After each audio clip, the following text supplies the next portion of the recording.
Every family was different in the 1930s, but there were some things that many of them had in common. What was day-to-day life like in the 1930s? What did families do? A typical family during the Great Depression would have consisted of a father, mother, and several children. The average day would commence with the father of the family leaving for work. That is, of course, if he was lucky enough to still be employed. Shortly after he had left, the children would leave for school. Most children walked to school or rode the school bus. The mother of the family usually did laundry on Monday mornings. Some families had new, labor-saving washing machines, but washing clothes by hand was still common.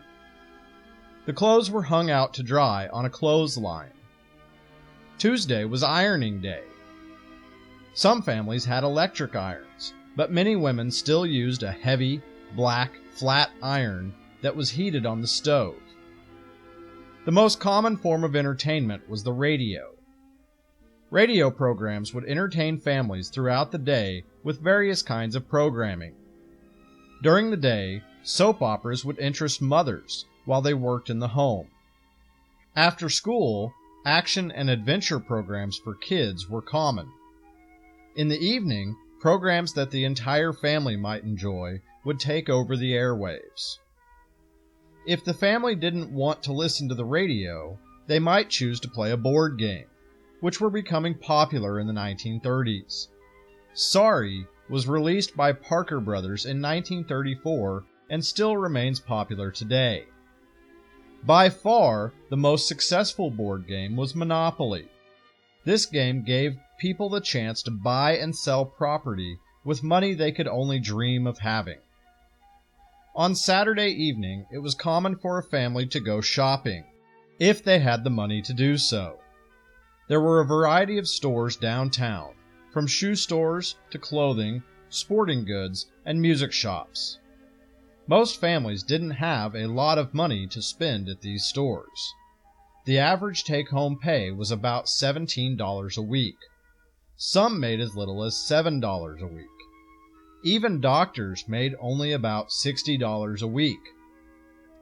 The prices of products reflected the economic conditions. A men's shirt cost about $1. A washing machine could be purchased for about $33. A winter coat might cost anywhere from $18 to $28. A milkshake cost 10 cents, and a bag of roasted peanuts could be purchased for a penny. Since many families had so little money, certain things that were once commonplace became luxuries. For example, going to the barber was no longer an option for many families. Haircuts at home became standard practice. Families also stopped going to the dentist for regular checkups, and doctor visits were saved for very serious conditions. Some women even started giving birth at home in an effort to save money. Unfortunately, not every family could afford to go shopping or purchase new clothes. Some families were forced to patch shoes with rubber from worn-out tires. Even families that had once been affluent began dressing their children in hand-me-downs. The Great Depression made life extremely difficult for many people.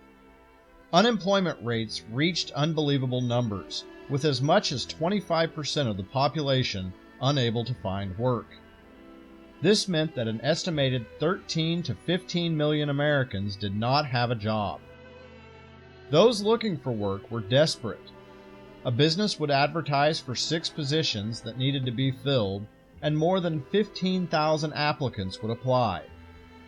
Some of those who couldn't find work began riding the rails. Known as hobos, they illegally boarded boxcars on trains, hoping to find work in the next town. Those who were fortunate enough to keep their jobs saw their wages slashed by as much as 60%. A worker who had once made $1 an hour would be reduced to 40 cents and be happy to have it.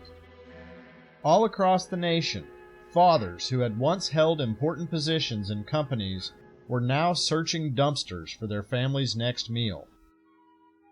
Food was scarce for many, cabbage soup became a common meal. Meat and vegetables could no longer be afforded. Some families even resorted to taking turns eating. Some members of the family would eat on Mondays, Wednesdays, and Fridays, while others would eat on Tuesdays, Thursdays, and Saturdays, with perhaps the entire family eating together on Sunday. In order to cut heating costs, families resigned to heating only one room of their house. They used many different heating sources, from wood to coal that they had found, or even corn cobs. In an effort to save money, many families shared homes.